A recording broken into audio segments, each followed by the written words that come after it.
Tony et moi avons été mariés pendant 13 ans. 1 an après notre mariage, notre fils Brooke est né.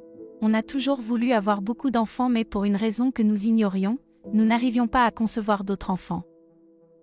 Cela nous rendait vraiment tristes, c'est pourquoi on a décidé d'être une famille d'accueil pour les enfants qui n'ont pas eu de chance d'avoir une famille. Nous étions sous le choc quand on a appris que j'étais enceinte. On a prié plus de 10 ans pour que ce miracle se produise et Gideon était véritablement un miracle pour nous.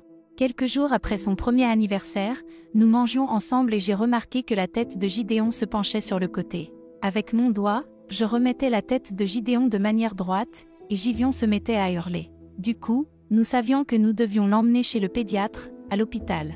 Ils ont effectué un scanner. Et le chirurgien revient avec les résultats et nous annonce que notre fils a une tumeur au cerveau. Notre monde s'est arrêté.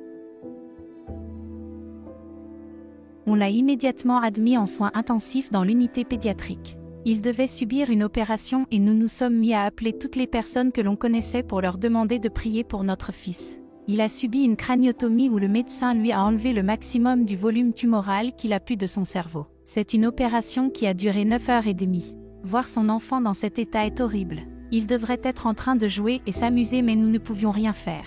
Nous nous sentions démunis. Quelques minutes après l'opération, le corps de notre bébé était en train de s'affaiblir, on lui donnait des médicaments et il avait une petite larme qui coulait sur le bord de sa joue. Mon cœur s'est brisé en 1000 morceaux et je priais Dieu car j'avais besoin de lui en ces moments difficiles. Et c'est à ce moment-là que j'ai eu une magnifique vision, des anges entouraient Gideon, il avait des cheveux et jouait, s'amusait avec ses anges. À partir de ce moment, je savais que quoi qu'il se passerait, Gideon était aux mains de Dieu. Il a pris 30 jours pour se remettre de l'opération en soins intensifs. Ils ont effectué une biopsie de la tumeur et ont découvert qu'il avait un nodule, médulloblastome. C'était un cancer. On se rend compte que notre enfant a un cancer.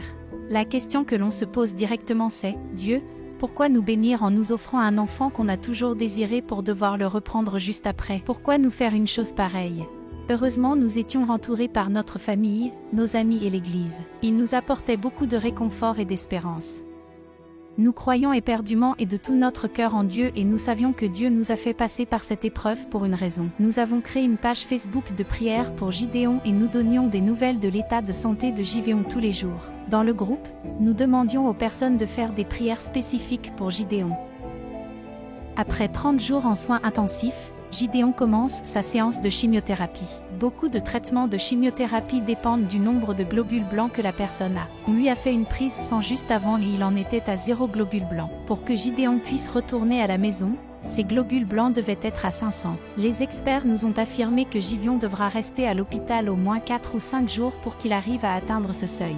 À ce moment-là, nous supplions notre communauté de prier pour Gideon et des milliers de personnes se sont mis à prier pour que ces globules blancs augmentent et Dieu a entendu nos prières. Ces globules blancs sont passés de 0 à 7000 en moins de 8 heures. Dieu était en train de guérir notre bébé. En tout, Gideon a eu 6 mois de chimiothérapie et sa dernière de séance s'est passée un jour avant Thanksgiving et c'était juste parfait. On lui a fait un IRM qui a duré 4 heures pour voir son état de santé et il n'avait plus aucune maladie quelconque. Il était guéri. C'était le meilleur cadeau de Noël que nous avions jamais reçu. Nous avons prié et remercié le Seigneur. Dieu nous a tellement appris sur la vie et je chéris chaque moment. C'est l'histoire d'un petit garçon qui a été diagnostiqué par la pire maladie que l'on connaisse et Dieu nous a écoutés et nous a bénis en guérissant notre petit garçon. Dieu est toujours et a toujours été avec nous. J'espère qu'en partageant notre histoire cela puisse donner de l'espoir aux personnes qui souffrent ou qui ont des membres de leur famille malades. Dieu est là et nous entend. Croyez en Dieu et regardez les miracles opérés. Soyez bénis.